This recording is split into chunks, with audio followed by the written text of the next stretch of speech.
রাশিয়ার পররাষ্ট্র মন্ত্রণালয় স্বল্প ও মাঝারি পাল্লার পারমাণবিক ক্ষেপণাস্ত্র মোতায়েনের উপর দেয়া স্থগিতাদেশ তুলে দেওয়ার ঘোষণা দিয়েছে।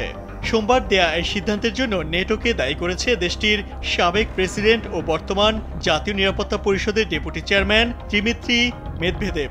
সামাজিক যোগাযোগ মাধ্যম এক্সে লেখা এক পোস্টে মেদভেদেভ বলেন, স্বল্প ও মধ্যপাল্লার ক্ষেপণাস্ত্র মোতায়েন স্থগিতাদেশ প্রত্যাহার সংক্রান্ত রুশ পররাষ্ট্র মন্ত্রণালয়ের বিবৃতি নেটো দেশগুলোর রাশিয়া বিরোধী নীতিরই ফল।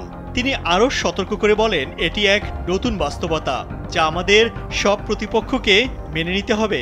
আরও পদক্ষেপের জন্য প্রস্তুত থাকুন। তবে এই অতিরিক্ত পদক্ষেপ কি হতে পারে তা তিনি স্পষ্ট করেননি।